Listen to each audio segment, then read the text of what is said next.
नमस्कार दोस्तों, मैं दिव्यांश आप सभी का स्वागत करता हूं आपके अपने चैनल द एग्जाम्स अड्डा में। उम्मीद करता हूं कि आप सभी लोग सकुशल होंगे।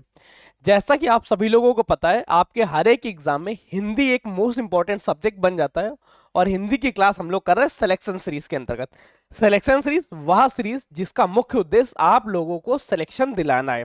इसी क्रम में उत्तर प्रदेश अधीना सेवा चयन आयोग के अंतर्गत आने वाले हर एक एग्जाम्स की तैयारी के तौर पे हम लोग इस सीरीज को कवर कर रहे हैं। इसका टारगेट अभी हम लोगों ने लेके रखा है कनिष्क सहायक और स्टेनो के एग्जाम्स के लिए। अभी टारगेट से क्या होता है? टारगेट से ये होता है कि इन एग्जाम्स में जितने भी प्रीवियस ईयर क्वेश्चन आए थे उन सभी की हम लोग चर्चा करते हुए चलते हैं। आज हमारी तीसरी क्लास है जिसमें परिपथ में हम लोग चर्चा करेंगे संज्ञा के बारे में। संज्ञा की परिभाषा क्या है, संज्ञा के भेद क्या है, संज्ञा का निर्माण किस प्रकार से किया जाता है और समय समय पे संज्ञा में को लेके क्या क्या परिवर्तन किए गए, इन सभी विषयों के बारे में आज चर्चा करेंगे। अगर आपको हमारा सेशन पसंद आता है, हमारा यह विचार पसंद आता है, तो सेशन को लाइक करके दोस्तों शेयर कर दीजिएगा। चैनल पर नया है, चैनल को सब्सक्राइब कर लीजिएगा।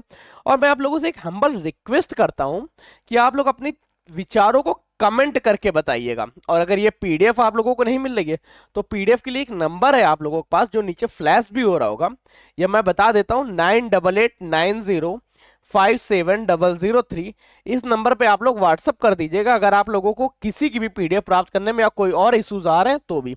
वैसे दो तरीके हैं, या तो आप हमारे ग्रुप से जुड़ जाइए जिनके डिस्कशन में लिंक है, या इस नंबर व्हाट्सअप कर लीजिए, आपके सभी समस्याओं का समाधान कर दिया जाएगा।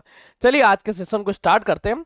और आज हम लोग संज्ञा के बारे में चर्चा कर रहे हैं। इससे पहले की क्लास में उन्होंने वर्ण पढ़े थे। वर्ण क्या होते हैं? मौखिक भाषा की वह न्यूनतम इकाई, वह छोटी से छोटी इकाई जिसके और खंड ना किए जा सके। मौखिक भाषा की इकाई है तो ध्वनि कहलाएगी, लिखित भाषा की न्यूनतम इकाई है तो वर्ण कहलाएगी। वर्णमाला क्या है? वर्णों का व्यवस्थित क्रम वर्णमाला कहलाता है। वर्णों का सार्थक क्रम शब्द कहलाता है। शब्द और वर्ण में क्या अंतर है? कंफर्म हो गया। इसके बाद हम लोगों ने चर्चा की थी स्वरों के बारे में। स्वर क्या होते हैं? वे वर्ण जो बिना किसी अन्य स्वरों की या अन्य वर्णों की सहायता के बिना बोले जाते हैं उन्हें स्वर कहते हैं। स्वर के बाद हम लोगों ने चर्चा की थी व्यंजन के बारे में। व्यंजन किन्हें कहते हैं? वे वर्ण जो स्वर की सहायता से बोले जाते हैं उन्हें व्यंजन कहते हैं। स्वर के कितने भेद होते हैं? और व्युत्पत्ति के आधार पे कितने, ओठों के आधार पे क्या, उच्चारण स्थान के आधार पे क्या, इनके बारे में चर्चा की। फिर चर्चा की व्यंजन के बारे में। आज हम लोग चर्चा कर रहे हैं संज्ञा के बारे में। तो चलिए संज्ञा की इस क्लास को आगे बढ़ाते हैं और देखते हैं। देखिए मुख्य तौर पे परिभाषा और भेद ये इंपॉर्टेंट होते हैं। पूरा का पूरा इतिहास लिखा है, अगर मन हो तो मैं हट जाऊंगा, आप कॉपी कर लीजिएगा, पर एक बार पढ़ते हैं। संज्ञा है क्या? नाम बोधक शब्दों को संज्ञा कहते हैं। देखो मेरी सीधे से कहना है, ये पूरा रामायण लिखी है, अगर रामायण पढ़ने की इच्छा हो तो पढ़ सकते हो, कोई दिक्कत नहीं है। पर एक नाम पढ़िए, नाम बोधक शब्द संज्ञा कहलाते हैं। केवल हम उस शॉर्ट ट्रिक में पढ़े नाम बोधक शब्द। अब एक अगर अच्छा आपको पता चल गया तो पूरा का पूरा डिटेलिंग आपको कंफर्म हो जाएगी। क्योंकि हिंदी भाषा की सबसे अच्छी खूबसूरती यही है कि हिंदी भाषा में हर एक शब्द अपना अर्थ बताता है। नाम बोधक शब्द, हर वह शब्द जिससे हमें किसी के नाम का ज्ञान हो उसे संज्ञा कहेंगे। अब वो चाहे व्यक्ति का नाम हो, वस्तु का नाम हो, जाति का नाम हो, स्थान का नाम हो या किसी का भी नाम हो। व्यक्तियों के नाम में राम मोहन सोहन, अच्छा मैं पेन चेंज कर लूं, चलिए कर लेता हूं, राम मोहन सोहन मोहन इत्यादि। देशों के नाम के बारे में चर्चा करें, चाहे देश के नाम हो, व्यक्ति के नाम हो, वस्तु के नाम हो, हर एक में किसी के भी नाम का जब भी वर्णन किया जाएगा तो जब कभी भी नाम का वर्णन आ जाए वहां पे चाहे व्यक्ति के नाम हो, देश का नाम हो, महीने के नाम हो, पर्वत के नाम हो, महासागरों के नाम हो, धार्मिक नाम हो, ऐतिहासिक नाम हो या कोई घटनाओं के नाम हो, अगर नाम का बोधक हो रहा, नाम का ज्ञान हो रहा तो वहां संज्ञा होगी। संज्ञा के मुख्य रूप से तीन भेद होते हैं, परंतु प्राचीन काल में या आज से परिनिष्ठित हिंदी में संज्ञा के 5 भेद माने गए थे। कौन से 3 और 5? अगर आपसे अभी कभी भी क्वेश्चन पूछ ले या एग्जाम में पूछ लिया जाए तो चलिए एक बार डेफिनेशन देख लेते हैं। वह शब्द जो किसी व्यक्ति के व्यक्ति, प्राणी, वस्तु, स्थान या भाव आदि के नाम का बोध कराए। नहीं याद हो रहा, सीधे नाम याद रखो, नाम बोधक शब्द संज्ञा कहलाते हैं। बस ये छोटी सी लाइन आप लोगों को कंफर्म कर देगी, कंप्लीट चीजें। किसी व्यक्ति, वस्तु, स्थान के नाम, गुण, धर्म और स्वभाव का बोध कराने वाले शब्दों को संज्ञा कहते हैं, कोई दिक्कत नहीं। संज्ञा के मुख्य रूप से 3 भेद होते हैं। अगर आपके एग्जाम में ऐसी दृष्टि, ऐसी स्थिति उत्पन्न हो जाए कि 4 ऑप्शन दिए गए A B C D, question पूछा गया संज्ञा के कितने भेद हैं, पहले में लिखा है 1 2 5 और यहां 3 दे दिया गया। जब 3 और 5 एक साथ आ जाए, वैसे ज्यादातर केस में क्या होगा, या तो 3 दिया गया होगा या 5 दिया होगा तो उनमें तो आप सही टिक लगा देंगे, परंतु 3 और 5 जब दोनों एक साथ दे दे तब हम लोगों को 3 के लक्ष्य पे जाना है कि संज्ञा के 3 भेद होते हैं। संज्ञा के 5 भेद कौन से होते हैं? व्यक्तिवाचक, जातिवाचक, द्रव्यवाचक, समूहवाचक, भाववाचक। आधुनिक काल में पहले क्या होता था, इन्हीं को 5 भागों में बांटा था, व्यक्तिवाचक, जातिवाचक, द्रव्यवाचक, समूहवाचक, भाववाचक। अच्छा, संज्ञा 2 बार लिख गए, कोई नहीं, मिटा देते हैं। व्यक्तिवाचक संज्ञा क्या? वह संज्ञा जिससे किसी व्यक्ति का बोध हो, व्यक्ति के नाम का बोध हो, वहां क्या होगा? व्यक्तिवाचक संज्ञा। या किसी के नाम का बोध हो, वहां व्यक्तिवाचक संज्ञा होगा। जातिवाचक का है, जहां पे जाति या समूह का बोध हो वहां पे जातिवाचक संज्ञा होगा। द्रववाचक संज्ञा, नाम से पता चलेगा, द्रव मतलब लिक्विड, जिन्हें नापा तौला जा सके उनका बोध होगा, तो वहां क्या होगा? द्रववाचक संज्ञा। भाववाचक, समूहवाचक, तो नाम से। अब एक बार सबको एक बार डिटेलिंग देखते हैं। सबसे पहले देखते हैं व्यक्तिवाचक संज्ञा। वह संज्ञा, वह शब्द जो किसी व्यक्ति, वस्तु, स्थान आदि का बोध कराता है उसे व्यक्तिवाचक संज्ञा कहते हैं। व्यक्तिवाचक संज्ञा किसी भी व्यक्ति के नाम का बोध कराएगा, वहां पे व्यक्तिवाचक संज्ञा होगा। अब ये नाम किस तरह से हो सकता है? ये नाम किसी भी पर्वत का नाम हो सकता है, किसी कुर्सी का नाम हो सकता है, कार का नाम हो सकता है, दिल्ली हो सकता है, मुंबई हो सकता है, पर्वतों, महासागरों, धार्मिक ग्रंथों के नाम, ऐतिहासिक घटनाओं के नाम। कोई डिटेलिंग? कंफर्म हो गया। फिर चलते हैं जातिवाचक। जातिवाचक क्या है? जब किसी व्यक्ति का बोध न करा के संपूर्ण जाति का बोध कराया जाए। यहां पे ये ध्यान रखना, जैसे लड़का, पूरी की पूरी लड़का एक समुदाय के बारे में चर्चा कर रहा है, अगर आपसे डॉक्टर लिख दे, डॉक्टर भी जातिवाचक संज्ञा है। कभी कभी जातिवाचक संज्ञा का प्रयोग भाववाचक संज्ञा की तरह, या कभी कभी भाववाचक संज्ञा का प्रयोग जातिवाचक संज्ञा की तरह किया जाता है। ये किस तरह से होगा उसको बाद में देखेंगे। जैसे एक शब्द याद रखिएगा, लेखकों ने कहा है, लेखकों ने कहा है,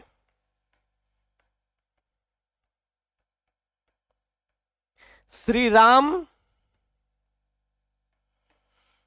महानतम व्यक्ति थे। अब यहां पे लेखकों के बारे में क्या है? क्या किसी एक लेखक की चर्चा कर रही, या लेखकों के पूरे समुदाय, लेखकों की जाति के बारे में चर्चा कर रहा?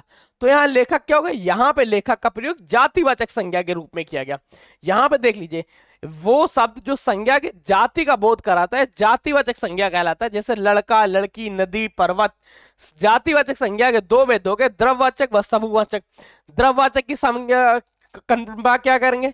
जिन्हें नापा और तौला जा सके। देखिए, मेरी डेफिनेशन थोड़ी सी इनसे अलग इसलिए रहेगी क्योंकि अगर आपको इस तरह से याद करना है, मैं हट जाता हूं, आप लोग स्क्रीनशॉट ले लीजिए, इनकी पीडीएफ आप तक पहुंच जाएगी, आप अच्छे से समझ सकते हैं। पर थोड़ा सा अगर अलग से पढ़ेंगे तो मजा आ जाएगी। द्रववाचक संज्ञा है जिन्हें नापा तौला जा सके। 2 लाइन याद रखो, अपने आप कंफर्म हो जाएगा। जब कोई भी शब्द, धातु, द्रव्य, सामग्री, पदार्थ जिन्हें नापा या तौला जा सके उन्हें हम लोग द्रववाचक संज्ञा की श्रेणी में रख देंगे। जैसे गेहूं, याद करो, क्या आप 5 किलो गेहूं खरीद सकते हो? क्या 2 लीटर घी खरीद सकते हो? सोना, तांबा, चांदी इत्यादि ऊन। द्रववाचक संज्ञा में क्या हो गया? गेहूं, चावल, घी, सोना इत्यादि। समूहवाचक संज्ञा के बारे में चर्चा करें, जहां समुदाय, ग्रुप या समूह के बारे में चर्चा करते वहां समूहवाचक संज्ञा हो गई। जहां समूह का नाम दे दे वहां समूहवाचक संज्ञा हो गई। जैसे दल, गुच्छा, सोना, सेना, पुलिस, पुस्तकालय, समिति, आयोग, परिवार, ये समूहवाचक संज्ञा हो गई। सेना क्या है? भारत की सेना, यहां पे इंडिकेट कर दिया, वो अलग की चीज है, परंतु सेना क्या हो? सेना लोगों का समूह है, टुकड़ी लोगों का समूह है। इसमें लोग अलग अलग हो सकते हैं परंतु सेना एकल यूनिट की तरह काम करेगी और ये समूहवाचक संज्ञा कहलाएगी। समूहवाचक संज्ञा कंफर्म हो गया। पुस्तकालय, आयोग। भाववाचक संज्ञा के बारे में चर्चा करें, जहां पे किसी भी व्यक्ति के वस्तु, गुण, अवस्था, दोष इत्यादि का बोध कराया जाए वहां पे भाववाचक संज्ञा होती। भाववाचक संज्ञा किसके बारे में? अवस्था, गुण, दोष, धर्म आदि का बोध करा दे वहां पे भाववाचक संज्ञा होती है। जैसे यह फल मुझे मधुर लगा, यह फल मुझे मधुर लगा, यह फल मुझे मधुर लगा। ठीक। अब यहाँ पे कुछ और भाववाचक संज्ञा के बारे में, बुढ़ापा, मिठास, क्रोध। अब भाववाचक संज्ञा को बनाना और इनके बारे में थोड़ा सा पढ़ते हैं। अच्छा, एक और शब्द आपसे पूछा जाएगा आजकल, क्रियार्थक संज्ञा क्या होती है? क्रियार्थक संज्ञा क्या है? कभी कभी ध्यान रखिएगा, कभी कभी जैसे हम लोग सब्जेक्ट लिखते थे, पूरा सेंटेंस पढ़ते थे, तो सबसे पहले कर्ता का प्रयोग किया जाता था, परंतु कभी कभी कर्ता का प्रयोग ना करके संज्ञा से किसी भी शब्द का प्रयोग किया जाता है, प्रारंभ किया जाता है। जब कभी भी किसी शब्द का आरंभ कर्ता से हो कर्ता से ना होके संज्ञा से किसी शब्द का आरंभ हो तो ऐसी अवस्था में यह संज्ञा क्रियार्थक कृत संज्ञा कहलाती है। जैसे घूमना टहलना स्वास्थ्य के लिए स्वास्थ्य के लिए लाभदायक है, पढ़ना अच्छा काम है, सोना बुरा काम है। यहां पे क्या हुआ, क्रिया का प्रयोग कर्ता के स्थान पे किया जाने लगा। ऐसी अवस्था में इस तरह की क्रिया को क्रियार्थक संज्ञा के रूप में जाना जाता है। फिर हम लोग चर्चा करते हैं, एक और दो तीन के रूप से देख ली जाती कोई क्रियावाचक संज्ञा, ठीक है, भूल जाओ, नहीं याद हो रहा कोई दिक्कत नहीं। जातिवाचक संज्ञा क्या होता है, देखिए अभी हम लोगों ने पढ़ा था, एक तो डेफिनेशन थी, दूसरी जातिवाचक संज्ञा के बारे में हम लोगों ने क्या पढ़ा, जब कभी समुदायों के बारे में चर्चा करें, किसी की पूरी कम्युनिटी के बारे में डिनोट किया जा रहा हो, वहां पे जातिवाचक संज्ञा होगा। एग्जांपल पढ़ो, सोतों को मत जगाओ, जो लोग सो रहे हैं वो सभी सोने वालों का एक समूह बन गया। जब कभी सोने वालों का समूह के बारे में चर्चा कर ले तो वहां पे क्या होगा, वहां पे ये सोतों का मतलब क्या होगा, ये जातिवाचक संज्ञा होगा। हंसतों को मत जगाओ, रोतों को मत हंसाओ। एक क्वेश्चन और पढ़ो, ठीक है, कंफर्म हुआ। सोतों का मतलब क्या हुआ, जो सभी लोग सो रहे हैं। जहां पर भी जातिवाचक संज्ञा, जहां पे कम्युनिटी के बारे में चर्चा कर लेंगे वहां पे जातिवाचक संज्ञा होगी। आगे यहाँ पे क्वेश्चन थोड़ा सा लिखा हुआ है, ओकारांत शब्द बनाकर भी जातिवाचक संज्ञा बनाई जाती है। ओकारांत शब्द क्या हुआ, जिनके अंत में ओ शब्द का प्रयोग होगा। सोतो, रहतो, हरतो, पढ़तो, ओ घूमते लोगों को मत छेड़ो, घूमते लोगों को मत छेड़ो। यहां पर घूमते का प्रयोग क्या हो गया, जातिवाचक संज्ञा किससे हो गया। दूसरा व्यक्ति याद रखिएगा कि कभी कभी जातिवाचक संज्ञा का प्रयोग जातिवाचक संज्ञा की तरह ना करके व्यक्तिवाचक संज्ञा की तरह किया जाता है। कभी कभी व्यक्तिवाचक संज्ञा का प्रयोग जातिवाचक संज्ञा के रूप में तथा कभी कभी जातिवाचक संज्ञा का प्रयोग व्यक्तिवाचक के रूप में किया जाता है। इस तरह के आपको सेंटेंस को पढ़ना होगा। सेंटेंस क्या लिखा है, सबसे पहले, नेताजी ने जय हिंद का नारा दिया। अब नेताजी तो यहां पे कोई भी हो सकता है, नेताजी शब्द क्या है, एक जातिवाचक शब्द है, ये कम्युनिटी के बारे में डिसाइड करता है। परंतु जय हिंद का नारा किसने दिया था, सुभाष चंद्र बोस ने।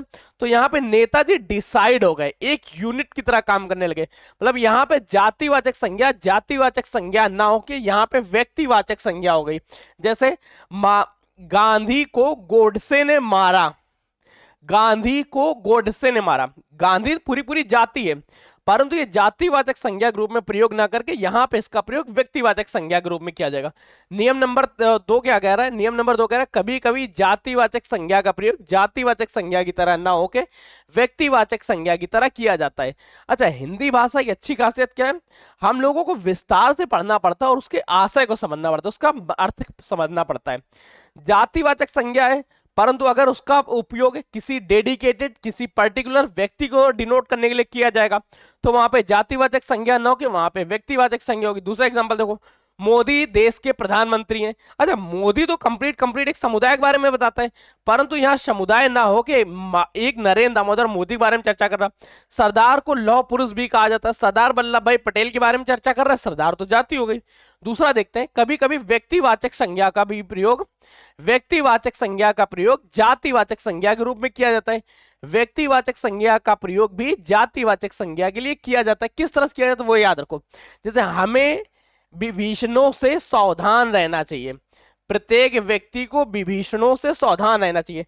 विभीषण ने क्या किया, अपने घर की बात को दूसरे तक पहुंचाया और अपने पूरे साम्राज्य का ही नाश कर लिया। जयचंदों से सावधान रहो, जयचंद ने क्या किया था, पृथ्वीराज चौहान की चुगली की थी। तो ये है क्या, नाम है, नाम होने की वजह से वो व्यक्तिवाचक संज्ञा, परंतु ये पूरी की पूरी कम्युनिटी के बारे में दर्शाते हैं कि हमें ऐसे लोगों से दूर होने चाहिए। तो यहाँ पे व्यक्तिवाचक संज्ञा न होकर जातिवाचक संज्ञा के रूप में प्रयोग होगी। जैसे एक एग्जांपल और देखते हैं, कभी कभी विशेषण में अकारांत लगा के भी जातिवाचक शब्द बनाया जाता है। जैसे छोटा विशेषण है, परंतु छोटों को प्यार दो शब्द है, छोटों को प्यार दो। यहां पे क्या होगा, छोटों का प्रयोग क्या होगा, क्रियार्थक संज्ञा के रूप में हो गया। क्रियार्थक संज्ञा में भी कौन सी होगी, यहाँ पे जातिवाचक संज्ञा हो गई। ठीक, कंफर्म। अब इस सेंटेंस देखते हैं। इसके बाद व्यक्तिवाचक संज्ञा को जब लिखा है, कभी कभी क्या होता है कि व्यक्तिवाचक संज्ञा ना होगी जातिवाचक के रूप में होती। प्रयागराज उत्तर प्रदेश का कश्मीर है। प्रयागराज की खूबसूरती इतनी अच्छी है कि वो उत्तर प्रदेश में स्वर्ग की कैटेगरी में आ जाता है। अर्थात प्रयागराज, यहाँ पे कश्मीर कोई शब्द ना होके कश्मीर एक जाति की तरह बोध करार, अर्थात यहाँ पे कश्मीर क्या होगा, कश्मीर एक जातिवाचक संज्ञा के रूप में होगा। कालिदास भारत के शेक्सपियर हैं, यहाँ पे शेक्सपियर का प्रयोग जातिवाचक संज्ञा के रूप में किया जाने लगा, इस बात को समझिएगा। अगर ये शब्द अभी आपको नहीं समझ में आ रहा कि किस शब्द का कहां पर प्रयोग जातिवाचक के रूप में और कहां पर उसका शब्द का प्रयोग व्यक्तिवाचक के रूप में किया गया, तो आप कमेंट करिएगा। एक दिन पूरी लाइव क्लास इसके लिए ली जाएगी, जिसमें आपको यह बताया जाएगा कि हिंदी भाषा में भाषा के शब्दों से ज्यादा भावार्थ पर डिपेंड करती है कि उसका भाव क्या निकल रहा है। अगर भाव वहां पे, जैसे यहाँ पे सेंटेंस देखिए, भारत में आज भी घर घर में सीता और सावित्री पाई जाती हैं। ये माता सीता और सावित्री माता की पवित्रता के बारे में चर्चा कर रहा है, ना कि ये उनके नाम के बारे में चर्चा कर रहा है। हो सकता है कि अब इनका नाम सीता और सावित्री जगह कुछ और भी हो, परंतु ये पूरी तरह जाति की तरह बोध करा रहा है यहाँ के भावार्थ के बारे में। ठीक है, अगला सेंटेंस देखते हैं। इसके बाद नेक्स्ट, संज्ञा की पहचान देखिए। संज्ञा की पहचान में दो प्रारूप देखिएगा, एक प्राणीवाचक संज्ञा, एक अप्राणीवाचक संज्ञा, एक गणनीय संज्ञा, एक अगणनीय संज्ञा। प्राणीवाचक संज्ञा किन्हें कहते हैं? वे संज्ञाएं जिनमें, वे व्यक्ति या वे नाम जिनमें प्राण हो। जब प्राण होंगे तो उन्हें प्राणीवाचक संज्ञा, अगर प्राण नहीं होंगे तो वो अप्राणीवाचक। गणनीय क्या है? जिनकी गणना पॉसिबल, उन्हें गणनीय संज्ञा, जिनकी गणना ना पॉसिबल उसे अगणनीय संज्ञा कहेंगे। प्राणीवाचक संज्ञा बिल्कुल मैं आप लोगों को नहीं बताऊंगा, अप्राणीवाचक तो बताने की बात ही नहीं उठती। गणनीय संज्ञा क्या है? जिनकी गणना किया जाना पॉसिबल हो। अगणनीय संज्ञा क्या? जिनकी गणना किया जाना पॉसिबल ना हो, जैसे दूध, पानी, मित्रता इत्यादि। अब चर्चा करते हैं कभी कभी शब्दों को भाववाचक में कैसे बदलना। जैसे युवा शब्द है जातिवाचक संज्ञा, भाववाचक संज्ञा यौवन। पुरुष के अंदर भाव होता है पुरुषत्व का, नारी का नारित्व, बालक का बालकत्व, दास का दासत्व, छत्री का छत्रित्व। हमें उसकी दासत्व स्वीकार नहीं करनी चाहिए। यहाँ पे दासत्व क्या है? यहाँ पे दासत्व भाववाचक संज्ञा के रूप में है। ठीक है, और दास क्या हुआ? दास जातिवाचक संज्ञा। पशु से पशुत्व बनने के लिए बंधु से बंधुत्व, सीता का सतीत्व, मित्र से मित्रता, बालक। अच्छा, मीठा का आप बताइएगा, मीठा में क्या शब्द जोड़ा जाए कि वो भाववाचक संज्ञा बन जाए? मीठा से भाववाचक संज्ञा बनाने के लिए आई शब्द जोड़ा जाएगा, वहां पे मिठाई बन जाएगा, मिठाई मिठास के बारे में। सर्वनाम से अहम से अहंकार, अपना से अपनत्व, निज से निजित्व, सर्व से सर्वस्व, श्वास से स्वात्व, मम से ममत्व और मम से ममता के बारे में। मिठास, मिठाई, अच्छाई, चातुर्य, सुंदर, वीरता, निर्बल। इसके बाद चर्चा करते हैं हम लोग ये कंप्लीट सेंटेंस के बारे में क्लास। ठीक, चलिए देखिए, आज की क्लास में हम लोगों ने चर्चा की संज्ञा के भेद के बारे में, संज्ञा के निर्माण के बारे में। कल की क्लास में संज्ञा से आने वाले मोस्ट इंपॉर्टेंट क्वेश्चन सीरीज के बारे में चर्चा करेंगे। अगर आपको हमारा प्रयास पसंद आता तो सेशन को लाइक करिएगा, दोस्तों के साथ शेयर करिएगा, चैनल पर नए चैनल को सब्सक्राइब कर लीजिएगा। तब तक के लिए कीप स्टडी, कीप स्माइलिंग, पढ़ते रहिए, मुस्कुराते रहिए। पढ़ाई मुस्कुराहट एक साथ अच्छी लगती है, अकेले में दोनों अधूरे। और हाँ, ये वीडियोस यूट्यूब रिकमेंड कर रहा है आप लोगों के काम के, इसको जरूर देखिएगा। तब तक के लिए धन्यवाद दोस्तों।